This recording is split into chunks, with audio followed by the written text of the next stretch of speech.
Halo, selamat siang anak-anak semua. Senang sekali berjumpa dengan kalian di acara PA Anak Geri Bandung. Dan hari ini kita mau kembali membahas seri eksposisi kitab Matius dengan judul Engkaulah Mesias. Siapa yang mengatakan kata ini, kalimat ini, Engkaulah Mesias? Lalu apa yang dimaksud dengan kata Mesias? Apa artinya ya Mesias? Nah, kita mau coba gali ya hari ini. Nah, sebelumnya mari kita mau sama-sama latih lagu yang akan kita nyanyikan hari ini dengan judul Ajaiblah Namanya, dalam bahasa Inggris His Name is Wonderful. Kita coba latih dalam bahasa Inggrisnya satu kali, setelah itu kita bersaat teduh.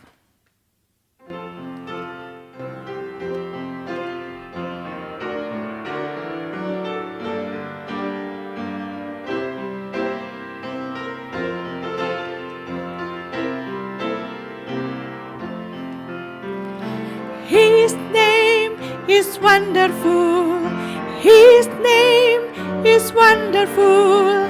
His name is wonderful.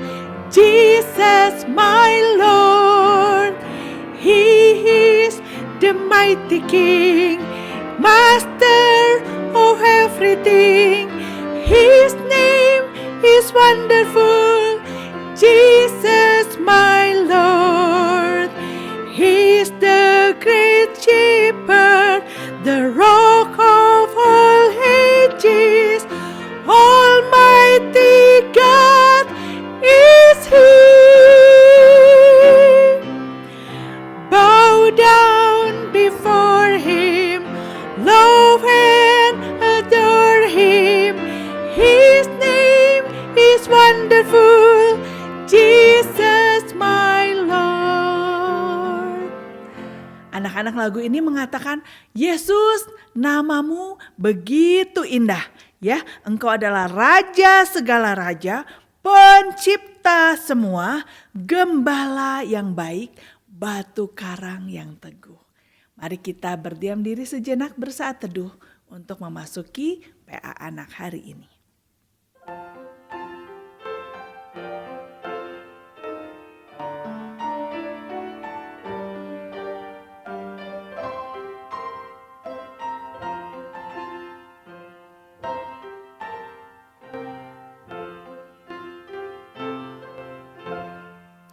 Anak-anak, mari kita berdoa. Tidak ada lagi yang main-main atau jalan-jalan. Mari kita menundukkan kepala, melipat tangan kita dan berdoa, berbicara kepada Tuhan. Tuhan Yesus, kami bersyukur, berterima kasih untuk hari ini. Kami boleh kembali datang ke hadirat Tuhan di dalam doa. Kami bersyukur juga boleh mendapatkan kesempatan mendengarkan firman Tuhan. Khususnya membahas satu kitab Injil Matius. Hari ini kami mau menyelidiki lebih dalam tentang Engkaulah Mesias. Apa artinya itu? Supaya kami boleh semakin mengerti dan iman kami semakin kuat di dalam Tuhan. Supaya waktu ada kebenaran yang palsu yang diajarkan oleh dunia, kami tidak terombang-ambing karena kami sudah mengetahui apa itu kebenaran yang sejati. Terima kasih Tuhan, biar Engkau lembutkan hati kami dan berada di tengah-tengah kami saat ini. Dalam namamu kami berdoa dan mengucap syukur. Amin. Anak-anak, kita mau sama-sama menyanyikan lagu ini, Ajaiblah Namanya. Kita menyanyikan lagu dalam versi bahasa Inggris terlebih dahulu, kemudian kita menyanyikan juga dalam versi bahasa Indonesianya. Mari memuji Tuhan.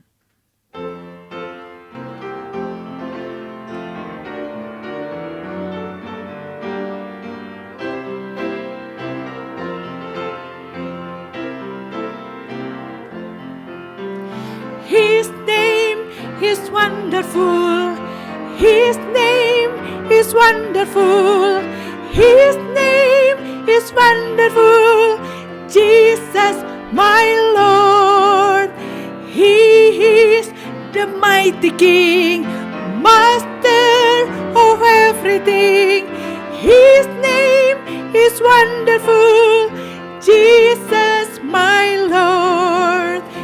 He is the great shepherd, the rock of all ages, Almighty God.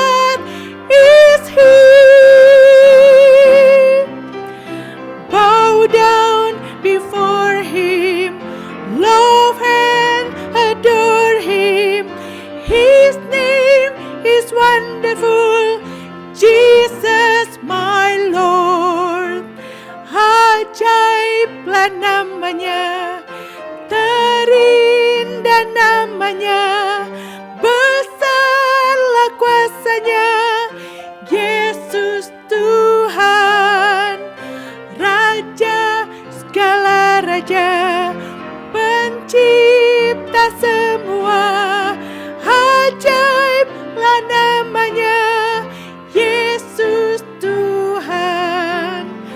Gembala yang baik, batu karang teguh, Allah Maha Kuasa. Sujudlah padanya, kasihilah Dia, ajaiblah namanya, Yesus Tuhan. Mari kita sama-sama mendengarkan dan merenungkan firman Tuhan hari ini. Selamat siang anak-anak sekalian. Sebelum kita mendengar firman Tuhan, mari kita sama-sama berdoa. Bapa di dalam sorga, kami sungguh bersyukur sebab hari ini kami boleh sekali lagi belajar kebenaran firman Tuhan. Biarlah Engkau sendiri boleh menyertai kami, memimpin kami, sehingga kami boleh memahami apa yang Tuhan ingin kami pahami dari firman Tuhan. Berkatilah Ibu yang menyampaikan, biarlah Tuhan boleh mengurapi. Hanya di dalam nama Tuhan kami Yesus Kristus kami bersyukur dan berdoa. Amin. Nah, anak-anak sekalian, minggu lalu kita sudah melihat peringatan Tuhan Yesus. Masih ingat ya? Jadi Yesus memberikan peringatan kepada murid-murid. Waktu itu mereka sedang ada di dalam perahu dan Yesus berkata, hati-hati terhadap ragi orang Farisi. Wah, terus murid-murid pikir, wah Yesus ngomong itu karena kami gak bawa roti kayaknya. Lalu Yesus bilang, bukan karena tentang gak bawa roti gitu ya, tapi tentang apa yang diajarkan oleh orang Farisi. Nah, anak-anak sekalian, dalam Injil Matius, orang-orang Farisi itu memang banyak dipakai sebagai contoh yang buruk. Jadi kalau kalian baca, orang Farisi itu banyak sekali gambarannya itu mereka munafik, atau mereka itu punya kesombongan rohani, atau mereka itu tindakan-tindakannya itu tidak sesuai dengan apa yang Yesus katakan. Jadi misalnya ya mereka itu sombong, mereka berdoa di pinggir-pinggir jalan gitu ya. Jadi gambaran-gambarannya itu gambaran yang tidak baik. Karena memang apa? Orang-orang Farisi ini mereka itu katanya menaati hukum Taurat. Bahkan mereka juga punya yang namanya kesombongan rohani. Kesombongan seperti apa? Ya kira-kira mereka itu merasa bahwa kami ini adalah orang-orang yang akan diterima Tuhan. Kami paling dekat dengan Tuhan, kami paling rohani. Kalau orang masyarakat biasa mah ya orang biasalah, mereka itu nggak gitu dekat Tuhan, nggak taati firman Tuhan. Kalau kami ini taati Taurat, kami ini adalah orang-orang yang dikasihi Tuhan. Mereka menganggap diri mereka seperti itu. Nah tapi anak-anak sekalian, di dalam Injil Matius, orang-orang Farisi ini dikontraskan. Dikontraskan dengan siapa? Maksudnya mereka itu berbeda loh dengan orang yang lain. Orang yang lain seperti apa? Orang-orang ini disebut sebagai murid Kristus atau pengikut-pengikutnya Kristus. Makanya di dalam Injil Matius dicatat orang Farisi itu mereka munafik seperti ini, seperti itu. Tetapi kalau murid Kristus yang sejati, harusnya mereka itu mengasihi Tuhan, harusnya mereka itu melayani Tuhan dan seterusnya. Jadi ada perbandingan ini antara orang yang dikasihi, antara orang yang sombong secara kerohanian yaitu orang Farisi, dan juga dengan para pengikut Kristus, murid-muridnya Tuhan Yesus.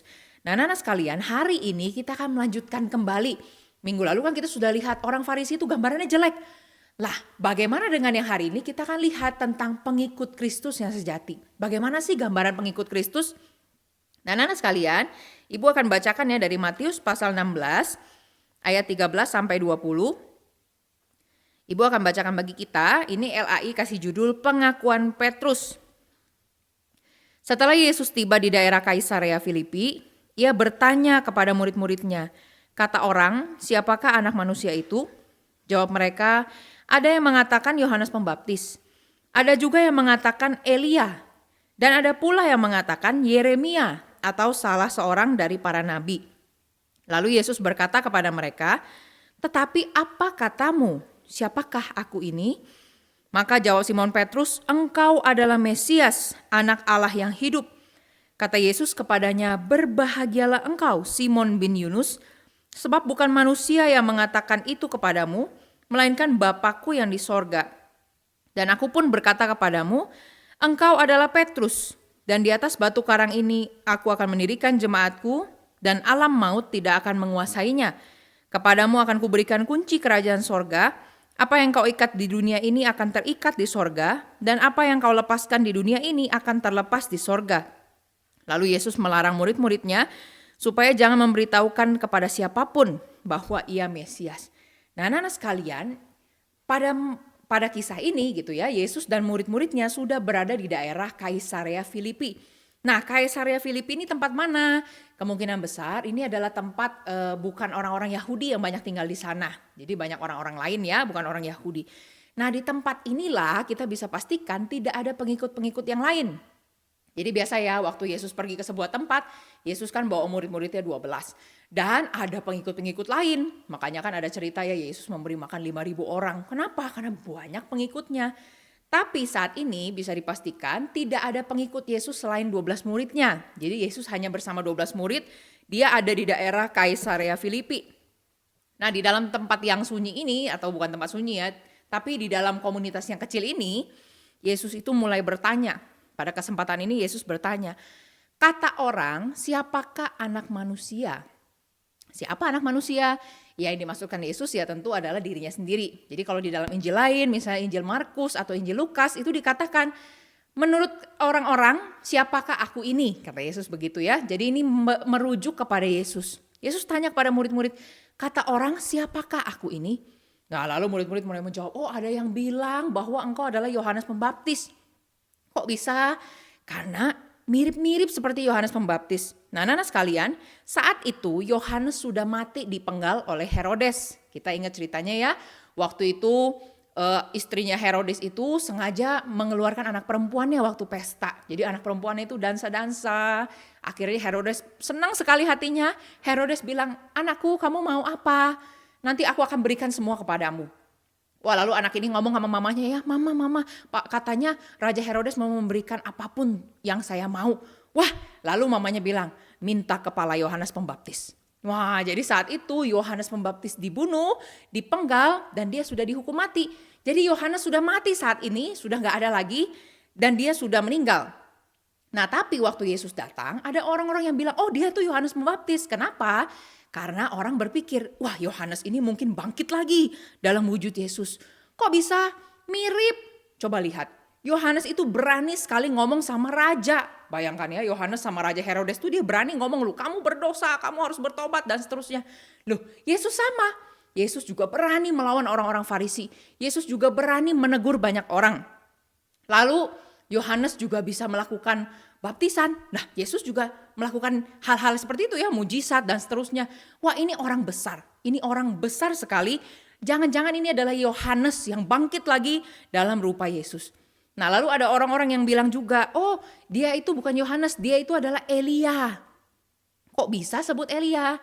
Karena anak-anak sekalian, dalam tradisinya Yahudi, orang Israel itu percaya waktu Mesias datang, sebelumnya itu akan datang dulu Elia. Ini dicatat di dalam kitab Maleaki. Di dalam kitab itu dicatat sebelum Mesias datang, Tuhan akan mengirimkan Elia sebagai pembuka jalannya Mesias. Nah, Elia ini gambaran di Perjanjian Lama adalah seorang nabi yang kontroversial, nabi yang sangat terkenal. Kalian ingat gak cerita Elia yang terkenal sekali? Waktu mereka ada di Gunung Karmel, Elia bersama dengan 400 lebih nabi-nabi Baal, Elia itu mendatangkan api waktu dia berdoa. Jadi waktu dia berdoa, api turun dari sorga. Sedangkan waktu nabi-nabi Baal berdoa, tidak ada api yang turun. Nah, jadi Elia ini dikenal sebagai nabi yang kontroversial, nabi yang berani sekali mengatakan kebenaran di depan Raja Ahab. Zaman itu kalau kita mengatakan hal yang bertentangan dengan raja, raja itu boleh membunuh kita kapan saja. Jadi raja itu bisa, aku gak senang dengar omongan kamu harus mati, ayo pengawal, bunuh dia. Bisa, tetapi Elia tuh berani sekali karena dia menyampaikan firman Tuhan. Nah, di dalam kitab Maleaki dikatakan nanti kalau Mesias datang, akan hadir seorang Elia, yaitu dia yang akan membuka jalan Mesias, dia yang akan kontroversial lagi gitu ya, memberikan teguran-teguran dan seterusnya. Jadi orang kira, loh Yesus ini mirip, jangan-jangan ini adalah Elia yang dijanjikan itu, jangan-jangan dia adalah Nabi Elia itu. Nah, tapi ada juga yang bilang ya, tadi kan katanya ada seperti Yohanes Pembaptis atau Elia, ada pula yang mengatakan dia seperti Yeremia. Ya, Yeremia adalah nabi yang meratap ya. Yesus juga kan dicatat ada beberapa kali meratap. Lalu ada yang bilang juga mungkin dia adalah salah seorang dari para nabi. Jadi intinya orang-orang itu sudah tahu bahwa Yesus ini bukan orang biasa. Jadi Yesus ini bukan orang yang mendadak jalan gitu di pinggir jalan, bukan. Yesus ini adalah seorang yang sangat besar, seorang yang penting. Jangan-jangan dia itu sama seperti nabi-nabi di perjanjian lama. Dia itu seorang yang besar, dia seorang yang diutus oleh Tuhan mungkin. Nah, tetapi setelah murid-murid menjawab itu, Yesus bertanya lagi, kalau menurut kamu sekarang, tadi kan kata orang aku Yohanes Pembaptis, Elia dan seterusnya. Tapi menurut kamu, siapakah aku ini? Nah, anak-anak sekalian, disinilah Petrus menjawab. Wah, jawaban Petrus itu menjadi jawaban yang sangat terkenal ya. Petrus berkata, engkau adalah Mesias, anak Allah yang hidup. Anak-anak sekalian, ini adalah pengakuan yang sangat penting. Dan juga begitu berbeda dengan pemikiran orang-orang lain. Coba lihat ya. Tadi orang-orang pikir siapa Yesus? Oh, dia tuh kayak Yohanes, dia tuh kayak Elia, dia tuh kayak para nabi. Tetapi Petrus menjawabnya tuh berbeda. Petrus bilang apa? Engkau adalah Mesias. Wah, ada orang yang berkata Yesus itu seperti Elia. Elia itu siapa? Dalam perjanjian lama katanya Elia itu yang membuka jalannya Mesias. Tapi Petrus bilang tidak. Engkau adalah Mesias itu sendiri. Engkau adalah yang diutus oleh Tuhan itu, anak Allah yang hidup, kata Petrus. Nah, anak-anak sekalian, kalau kita baca bagian ini ya, jangan kita pikir, oh para murid-murid itu baru tahu Yesus tuh Mesias di sini. Sebenarnya tidak. Mungkin sekali sebelum-sebelumnya mereka sudah tahu Yesus adalah Mesias. Kalau enggak mungkin murid-murid itu berani meninggalkan seluruh harta mereka, meninggalkan pekerjaan mereka, meninggalkan keluarga mereka, demi ikut Tuhan Yesus. Ingat ya, Petrus saat itu adalah seorang nelayan dulu. Tetapi dia meninggalkan jalannya, katanya dia meninggalkan pekerjaannya untuk ikut Yesus. Lalu Matius seorang pemungut cukai, dia seorang kaya raya. Tetapi dia rela tinggalkan semuanya itu untuk ikut Yesus. Kenapa? Karena mungkin sekali mereka sudah tahu Yesus adalah Mesias. Tetapi pengertian mereka tentang Mesias itu belum bertumbuh, belum berkembang. Jadi mereka cuma tahu, oh ya, Yesus ini yang diutus oleh Tuhan. Tapi mereka belum ngerti. Nah, setelah berjalannya waktu, ini kan sudah Matius 16 ya, sudah berjalan beberapa waktu mereka ikut Yesus, lama-lama mereka mulai tahu, oh betul Yesus ini adalah Mesias yang dijanjikan oleh Tuhan. Lihat waktu dia melakukan mujizat, lihat waktu dia mengajar, lihat waktu kami mengikut dia, kami melihat perbuatan-perbuatannya. Jadi benar, dia adalah seorang Mesias. Jadi anak-anak sekalian, mereka itu mungkin sekali pemahamannya sudah tahu Yesus adalah Mesias, tetapi di saat inilah mereka lebih lagi bertumbuh pemahamannya. Mereka lebih lagi memahami, oh Mesias itu seperti ini. Dan Yesus betul-betul adalah Mesias. Mereka betul-betul percaya bahwa Yesus adalah yang diutus oleh Tuhan itu.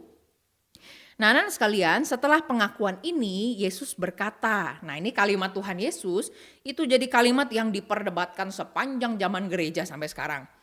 Yesus berkata, berbahagialah engkau Simon bin Yunus, sebab bukan manusia yang menyatakan itu kepadamu, melainkan Bapakku yang di sorga, dan aku pun berkata kepadamu, engkau adalah Petrus, dan di atas batu karang ini, aku akan mendirikan jemaatku dan alam maut tidak akan menguasainya. Nah, apa sih yang jadi perdebatan gereja? Waktu Yesus mengatakan, engkau adalah Petrus, dan di atas batu karang ini, aku akan mendirikan jemaatku. Nah ini penting ya. Ini jadi perdebatan sepanjang masa gereja. Karena ada orang-orang gereja yang berkata, oh berarti Yesus mendirikan gerejanya di atas Petrus. Makanya ada golongan-golongan Kristen yang mengatakan gereja kita itu baru sah kalau kita itu percaya bahwa gereja didirikan di atas Petrus. Nah tapi anak-anak sekalian, kalau kita membaca lebih teliti lagi, sebenarnya Yesus tidak sedang bilang bahwa gereja itu didirikan di atas Petrus. Maksudnya Simon bin Yunus ini tidak gitu ya. Tetapi konteksnya adalah mengenai pengakuan Petrus terhadap Tuhan Yesus tadi. Jadi ingat ceritanya ya, kenapa sih Yesus tiba-tiba bilang, kamu akan disebut Petrus dan di atas batu karang ini aku akan mendirikan gereja. Itu setelah kejadian apa? Itu setelah kejadian Petrus mengaku Yesus sebagai Mesias, anak Allah yang hidup itu. Jadi yang dimasukkan Yesus adalah, kamu sekarang disebut Petrus dan di atas dasar pengakuan yang kamu sebut tadi gitu ya. Di atas dasar pengakuan yang Petrus nyatakan tadi, Yesus akan mendirikan gerejanya. Tuhan akan mendirikan gerejanya.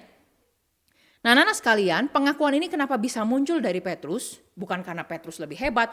Jadi waktu Yesus mengajar gitu ya, ada 12 murid. Dan ada yang paling pinter, namanya Petrus. Lalu ada yang gak terlalu pinter, misalnya namanya Yohanes, Yakobus dan seterusnya. Tidak. Murid-murid Yesus di sini itu diwakilkan oleh Petrus. Jadi Petrus itu juru bicaranya. Sama kalau kayak kalian ya, misalnya main di sebuah kelompok, kita main cerdas cermat gitu. Satu kelompok ada berapa orang? Ada 10 orang. Lalu ke waktu ada pertanyaan muncul, yang jawab siapa? 10-10-nya ngomong gitu. Ya tentu tidak. Hanya ada satu juru bicara. Jadi semua satu kelompok itu setuju memilih satu orang untuk jadi juru bicara, dan satu kelompok itu setuju dengan jawaban yang dia sampaikan. Jadi waktu Yesus berkata gitu ya, Petrus, kamu itu bisa menyampaikan semua itu adalah karena dari Tuhan. Jadi bukan cuma Petrus doang. Jadi bukan karena Petrus lebih hebat daripada murid-murid yang lain, atau Petrus lebih pintar, lebih jago, bukan. Tetapi sekali lagi Yesus berkata, karena Allah Bapa yang menaruh perkataan itu dalam mulut Petrus. Karena Tuhan sendiri yang memberikan pengakuan itu. Jadi anak-anak perhatiin ya, Yesus mendirikan gerejanya di atas pengakuan Petrus. Tetapi bukan Petrus yang keluarkan itu sendiri dari dalam hatinya, bukan. Tetapi dari Allah Bapa yang memberikan. Jadi Yesus mendirikan gerejanya di atas dasar pengakuan yang Allah berikan kepada Petrus. Yaitu apa? Engkau adalah Mesias, anak Allah yang hidup. Engkau adalah utusan Tuhan dan seterusnya ya. Jadi Yesus adalah Mesias, ini adalah suatu dasar di mana Tuhan mendirikan gerejanya. Nah, anak-anak sekalian, kenapa kita sekarang disebut sebagai orang Kristen? Karena kita percaya bahwa Yesus adalah Mesias. Ini salah satu buktinya. Kan gak mungkin ya kita bilang, saya orang Kristen. Kenapa? Karena mama papa saya Kristen. Nah, itu gak tentu. Sekarang saya orang Kristen. Kenapa? Karena pengen aja. Gak bisa. Kenapa kita disebut sebagai orang Kristen yang sejati? Karena kita percaya kepada Yesus, Sang Mesias itu. Kita percaya bahwa Yesus diutus oleh Tuhan untuk mati di kayu salib dan menggenapi janji Tuhan. Maka kita disebut sebagai orang Kristen. Dan bukan hanya kita doang, ada orang-orang lain gitu ya. Kita itu berkumpul menjadi satu komunitas, yaitu namanya gereja Tuhan. Kita itu menjadi gereja Tuhan dan kita itu dibangun di atas dasar pengakuan itu tadi. Kami percaya bahwa Yesus adalah Mesias. Kami percaya bahwa Yesus yang adalah Mesias itu datang untuk menggenapkan rencana Tuhan, untuk menyelamatkan kami dan seterusnya. Nah, anak-anak sekalian, tidak berhenti sampai di sana saja. Yesus juga melanjutkan kalimatnya. Nah, kata Yesus ya, kepadamu akan kuberikan kunci kerajaan sorga. Apa yang kau ikat di dunia ini akan terikat di sorga, dan apa yang kau lepaskan di dunia ini akan terlepas di sorga. Nah, anak-anak sekalian, apa sih maksudnya kunci kerajaan sorga? Nah, untuk memahami ini kita mesti tahu dulu, apa sih kerajaan sorga yang dimaksudkan Matius? Kenapa Matius banyak menyebut tentang kerajaan sorga di dalam Injilnya? Anak-anak sekalian, kerajaan sorga ini berbicara tentang keselamatan. Jadi orang-orang yang percaya kepada Yesus, mereka itu diselamatkan oleh Tuhan, mereka akan disebut sebagai warga kerajaan sorga. Ya, jadi kerajaan sorga itu berarti apa? Saya itu boleh datang kepada Tuhan, saya diselamatkan, saya jadi warga kerajaan sorga, saya jadi umat miliknya Tuhan. Kita diselamatkan oleh Tuhan Yesus. Nah, lalu sekali lagi ya, jadi maksudnya kunci kerajaan sorga itu apa? Nah, ini berkaitan juga dengan orang Farisi. Nah, jadi pelan-pelan ya, jangan pusing dulu maksudnya apa kunci kerajaan sorga. Kita tahu dulu kerajaan sorga itu adalah keselamatan. Jadi kalau kamu percaya kepada Yesus, kamu itu masuk di dalam kerajaan sorga. Kamu jadi warga kerajaan sorga. Nah, lalu apa yang dimaksudkan dengan kuncinya itu diberikan kepada Petrus? Ini berkaitan dengan orang Farisi. Karena orang Farisi itu merasa mereka itu lebih hebat daripada orang lain. Mereka itu merasa mereka itu adalah perwakilan Tuhan. Ya, jadi orang Farisi itu merasa kami ini adalah orang-orang yang bisa membawa kamu datang ke sorga. Makanya orang Farisi bilang, kamu mau masuk surga, taati nih hukum-hukum yang banyak ini. Hukum apa? Hukum cuci tangan, hukum berdoa, hukum puasa, hukum-hukum yang lain. Semua hukum Taurat itu kan sudah beranak cucu jadi ratusan hukum yang lain. Dan kata orang Farisi, kalau kamu mau masuk surga, taati seluruh hukum ini. Mereka merasa bahwa kami ini adalah orang-orang yang paling tahu tentang Tuhan. Kami orang-orang yang paling tahu tentang aturan-aturan Tuhan. Kami orang yang paling tahu gimana caranya masuk surga. Makanya orang Farisi berpikir, kamilah yang memegang kunci kerajaan sorga. Kamilah orang-orang yang bisa membawa kamu datang ke sorga. Jadi kalau kamu mau percaya Tuhan, mau masuk surga, taati semua hukum Taurat. Nah, tapi anak-anak sekalian, ternyata Yesus mengatakan tidak. Bukan kamu orang-orang Farisi. Sebab apa? Sebab orang-orang Farisi itu, mereka itu salah. Mereka itu bukan perwakilan dari Tuhan. Mereka merasa mereka itu mentaati Tuhan. Mereka merasa mereka menjalankan hukum Tuhan. Tapi pada faktanya, pada realitanya, mereka itu hanya menjalankan kesombongan rohani mereka sendiri. Mereka hanya menjalankan peraturan-peraturan yang semu, peraturan-peraturan yang kosong, yang tidak ada gunanya bagi iman mereka. Kenapa? Karena mereka melakukan semuanya itu demi kesombongan rohani. Anak-anak ingat gak? Di dalam Matius pasal-pasal awal, pasal 6, pasal 7, itu kan Yesus mengajarkan ya, kamu kalau mau berdoa, jangan berdoa seperti orang Farisi. Kenapa harus ada kalimat itu? Karena orang Farisi, mereka kalau berdoa itu kelihatannya rohani sekali. Masyarakat itu kalau mau berdoa, mereka lihat seperti apa? Lihat seperti orang Farisi. Doa itu kayak mereka, lihat tuh doanya di pinggir jalan. Nah, masyarakat tuh jadi berpikir, loh, bagus ya kalau dia bisa berdoa di pinggir jalan, doanya bagus sekali. Loh, kok bagaimana dengan kami? Kami ini gak bisa berdoa, kami gak ngerti berdoa. Maka kami gak tahulah bagaimana kami masuk kerajaan sorga. Maka Yesus berkata, kalau kamu mau berdoa, jangan berdoa seperti mereka. Jangan berdoa seperti mereka di pinggir-pinggir jalan itu, karena bukan itu yang didengar oleh Tuhan. Maka Yesus bilang ya, kalau kamu berdoa, berdoalah dari dalam hatimu sendiri. Jangan karena kesombongan hati. Lalu juga ada di dalam pasal-pasal awal, kita sudah pernah belajar. Orang Farisi itu bilang, aku nih berpuasa 1 minggu 2 kali. Hebat sekali. Orang Israel itu kalau puasa itu paling setahun cuma sekali atau 2 kali, gak banyak. Setahun hanya sekali, cuma 1 hari atau 2 hari, gak banyak anak-anak. Tetapi orang Farisi ini berkata, aku 1 minggu 2 kali. Hebat. 1 tahun ada berapa minggu? 50 lebih ya. Dan kalau dia 2 kali, bayangkan 1 tahun dia berpuasa 100 hari lebih. Luar biasa kan orang Farisi ini? Maka mereka merasa kamilah yang akan masuk surga sebab kami bisa taati seluruh hukum Taurat. Tapi sekali lagi Yesus bilang tidak. Kamu adalah orang-orang yang sombong rohaninya. Bukan kamu yang akan membawa orang masuk ke dalam surga. Bukan kamu. Kamu justru menutupnya. Anak-anak, kalian masih ingat gak perumpamaan tentang pemungut cukai dan orang Farisi? Jadi waktu itu ada pemungut cukai dan orang Farisi. Dua-duanya itu mau berdoa kepada Tuhan. Orang Farisi itu berdiri di depan-depan gitu ya, yang tempat yang kelihatan banyak orang. Dia berdiri di sana lalu dia berdoa dengan suara yang keras. Tuhan, aku bersyukur sebab aku adalah orang yang dikasihi Tuhan. Kata orang Farisi ya, aku bersyukur sebab aku berpuasa 1 minggu 2 kali. Maksudnya apa? Aku bersyukur bahwa aku lebih hebat daripada orang itu, daripada pemungut cukai itu. Sedangkan sang pemungut cukai dicatat dia tuh berdiri jauh-jauh, gak berani deket-deket, takut. Dia sungkan sekali. Kenapa? Karena dia tahu dia berdosa. Saya ini orang pendosa, saya ini orang jahat. Saya tuh gak berani deket-deket sama Tuhan, tapi saya mau berdoa sama Tuhan.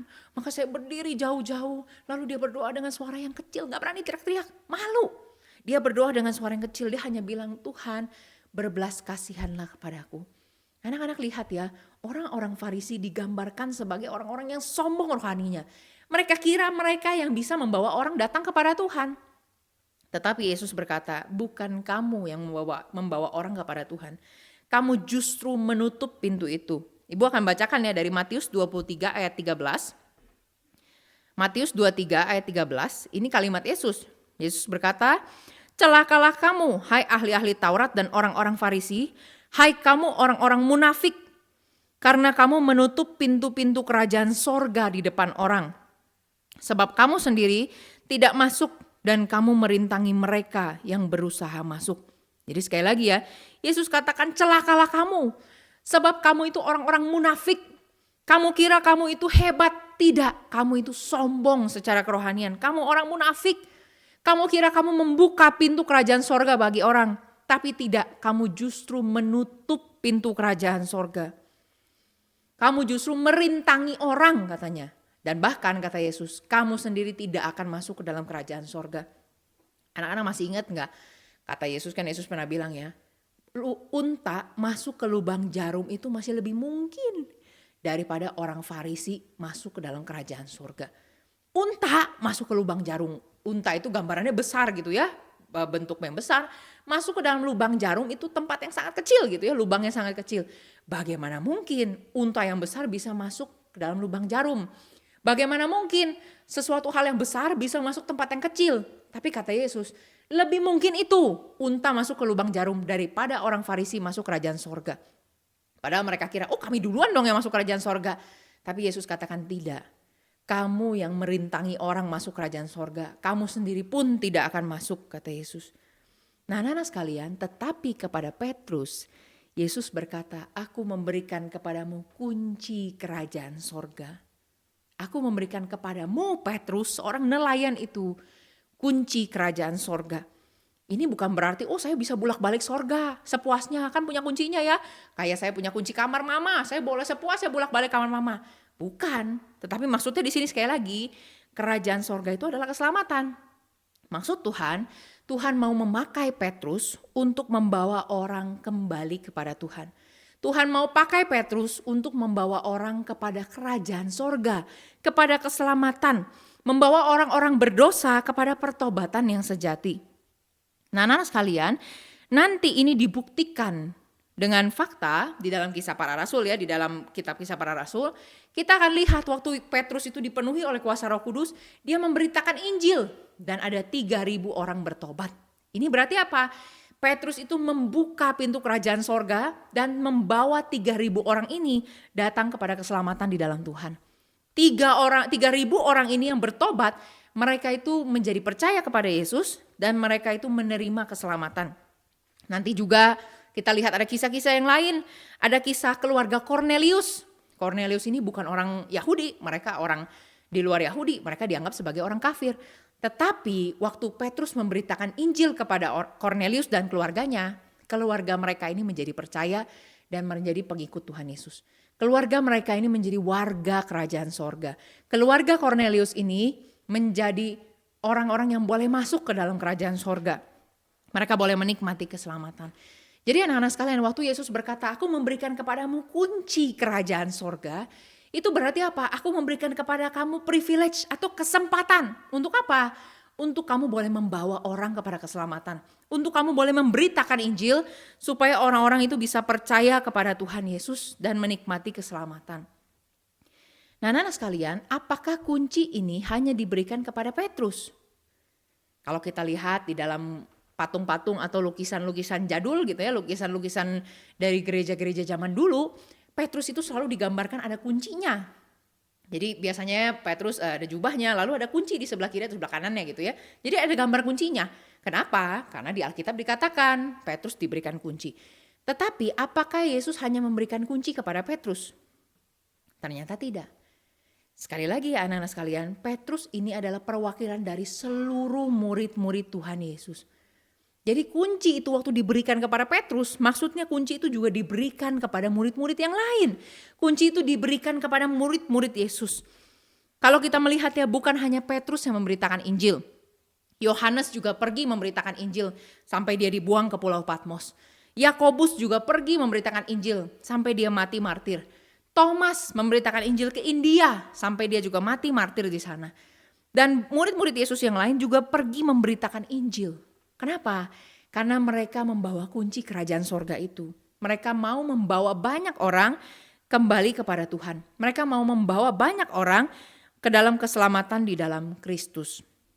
Nah, anak-anak sekalian, tadi pertanyaannya, apakah hanya diberikan pada Petrus? Tidak, tetapi kepada semua murid. Lalu apakah hanya diberikan kepada 12 murid? Jadi Petrus dan murid-murid yang lain? Ternyata tidak. Kita semua orang percaya, yang percaya kepada Kristus, juga mendapatkan kesempatan yang sama. Jadi anak-anak bayangkan ya, waktu kita percaya kepada Tuhan Yesus, kita itu kan dibawa menjadi warga kerajaan sorga. Dan ketika kita menjadi warga kerajaan sorga, Tuhan itu memberikan kuncinya juga kepada kita. Aku berikan kunci kerajaan sorga. Untuk apa? Untuk kamu membawa orang lain yang belum percaya menjadi percaya kepada Tuhan Yesus. Untuk kamu membawa orang lain yang berdosa menjadi bertobat dan menjadi warga kerajaan sorga. Anak-anak sekalian, kita juga bisa dipakai Tuhan untuk membawa orang masuk ke dalam kerajaan sorga. Ini adalah salah satu tanda pengikut Kristus yang sejati. Jadi di awal kita lihat ya, orang Farisi, mereka itu memberikan ajaran-ajaran yang tidak benar, ajaran-ajaran hukum Taurat yang tidak tepat. Mereka itu memberikan ragi yang menghancurkan orang. Mereka itu memberikan ragi yang membuat orang itu nggak percaya kepada Tuhan, jadi jauh daripada Tuhan. Tetapi pengikut Kristus itu berbeda. Pengikut Kristus itu membawa Injil Tuhan. Pengikut Kristus memegang kunci kerajaan sorga untuk membawa orang percaya kepada Tuhan, untuk membawa orang kepada pertobatan, kepada keselamatan yang sejati. Jadi anak-anak sekalian, ini adalah salah satu tanda murid Kristus, yaitu apa? Orang-orang yang berjuang memberitakan Injil supaya banyak orang percaya dan masuk dalam kerajaan sorga. Ini adalah tanda murid-murid Kristus yang sejati. Kita diberikan kunci kerajaan sorga. Maka anak-anak sekalian, memberitakan Injil itu sebenarnya bukan suatu hal yang memberatkan seharusnya. Wah, jadi orang Kristen tuh susah karena harus menginjili. Ketemu orang harus penginjilan, ngapa-ngapain harus penginjilan. Susah kah? Tidak. Alkitab mengatakan kalau kamu sudah jadi warga kerajaan sorga, kamu dapat kesempatan yang sangat besar. Kamu dapat keuntungan yang sangat besar. Yaitu apa? Kamu boleh pegang kunci kerajaan sorga. Kamu boleh memberitakan Injil, membawa orang lain juga menikmati keselamatan seperti yang kamu nikmati. Kamu boleh membawa orang yang berdosa menjadi warga kerajaan sorga seperti kamu. Makanya seharusnya ini bukan beban yang menyusahkan. Lalu jadi pertanyaan, bagaimana cara saya menginjili? Saya kan masih kecil. Anak-anak sekalian, kita bisa mulai dengan cara-cara yang sederhana. Anak-anak itu bisa mengajak teman-teman, ayo kita datang ke gereja. Ayo, aku ada acara di gereja, ada acara Paskah, ada acara Natal misalnya ya. Ayo ikutan ke gereja yuk, lihat nyanyi-nyanyi di gereja. Atau kalian juga bisa menceritakan cerita Alkitab. Kalian setiap minggu kan datang ke sekolah minggu. Kalian pernah dengar cerita-cerita Alkitab, cerita tentang Tuhan Yesus melakukan mujizat, cerita tentang Yunus, cerita tentang Abraham, cerita tentang Nuh, cerita tentang yang lain-lain, cerita tentang Adam dan Hawa. Anak-anak, kalian bisa ceritakan itu kepada teman-teman. Kalian bisa ceritakan itu kepada orang-orang terdekat kalian. Mungkin ada mbak di rumah, kalian bisa cerita sama mbak. Mungkin ada kakek nenek kalian yang belum percaya Tuhan, kalian boleh ceritakan cerita-cerita sekolah minggu.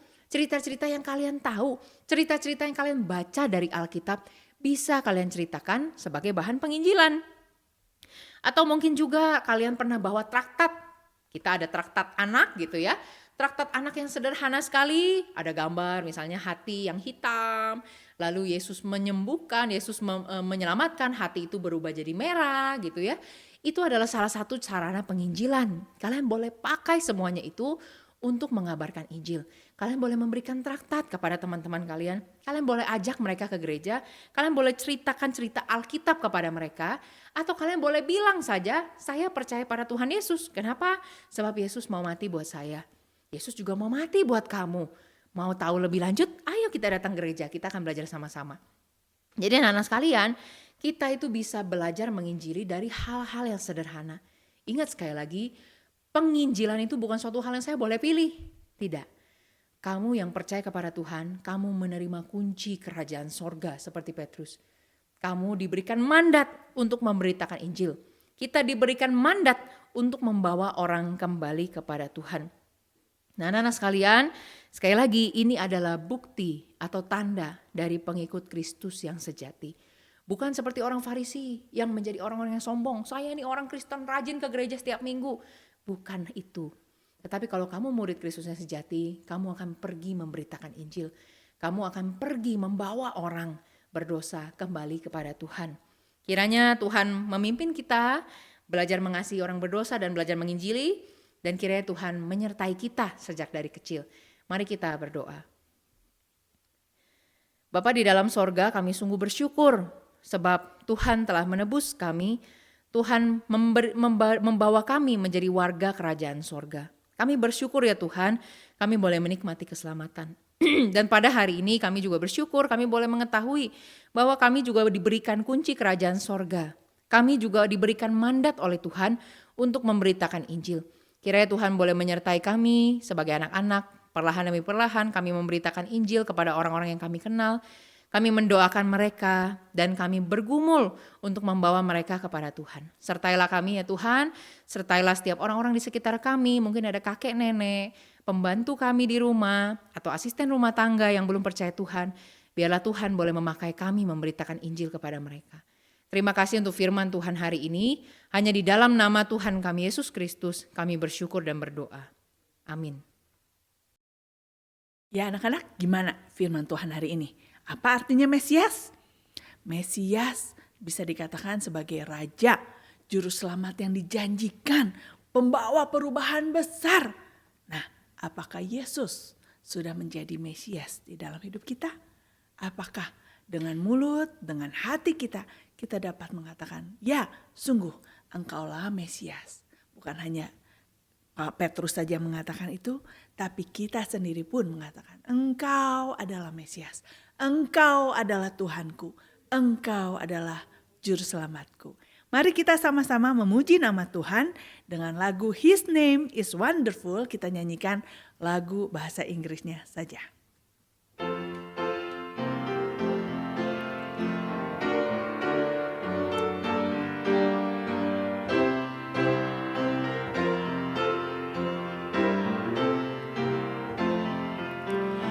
His name is wonderful. His name is wonderful. His name is wonderful. Jesus, my Lord. He is the mighty King, Master of everything. His name is wonderful. Jesus, my Lord. He is the great shepherd, the rock of all ages. Almighty God is He. Bow down before Him, love and adore Him. His name is wonderful. He is my Lord. Demikian PA anak hari ini. Biarlah dalam hidup kita boleh berkata, Yesus, engkau adalah Tuhanku. Yesus, engkau adalah Juru Selamatku. Sekian perjumpaan kita hari ini. Kita jumpa lagi minggu depan ya. Sampai jumpa anak-anak. Bye.